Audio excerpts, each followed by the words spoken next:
好，我是那个今天的妙妙。之前的拆盲盒视频已经点赞过1万了，本来以为你们肯定点不到的，因为我之前的拆盲盒视频点赞最高的只有2、3千，结果你们这次突然这么给力，一下子就点到了1万。既然你们那么喜欢看拆盲盒，花再多钱我要兑现我的承诺。噔噔，一整套泡马特盲盒买回来啦，花了我549元呀。这还是2020年新出的精灵小肥鼠盲盒，非常的可爱。下面赶紧打开看看吧。咦，还送了有5个红包，还有一个信封，里面是一张明信片和一张售后卡。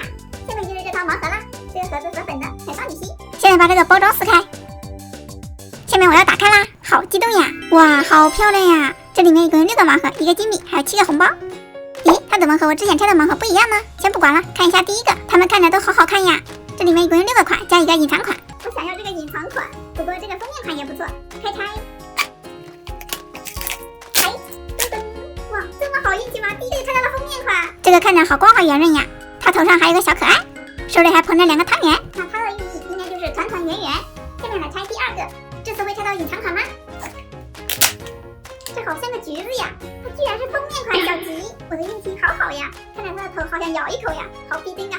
你看它手里还捧着个橘子，那它的寓意就是大吉大利。第3个，哎，哇，这个也太漂亮了，又是个封面款。哇，它叫年糕鱼，所以它这个头还是鱼的形状，而且还有个透明的质地。看它的手里还捧了一条鱼，所以它的寓意就是年年有余。下面来拆第4个，先来摸一摸，不会吧？居然又是个封面款，一只漂亮的小粉鼠。你看它手里还捧了一个小星星，那它的寓意应该就是心想事成。有要许愿的小卡，记得给它点赞哦。第5个，希望这次我能拆到隐藏款，保佑保佑！我的运气太好了，又是封面款，是只小金鼠，好喜庆呀！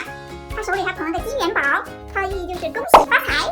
最后一个，我感觉我拆不到隐藏款了，但是我拆到了好几个封面款，我也是很开心啦。噔噔，是个小蓝鼠，哇，又是个封面款。小蓝鼠也好美呀，它手里还捧了个蛋糕，它的寓意就是步步高升。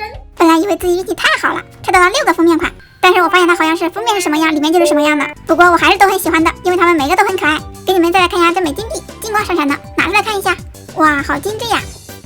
而且这里面的7个红包是不一样的，这个就是隐藏款，它们都是对应的，真的是爱了爱了。如果你们还想让我拆盲盒，本条视频点赞过1万，我会再买一整套盲盒来拆。喜欢这个视频的小可爱，别忘了关注哟！我们下期见。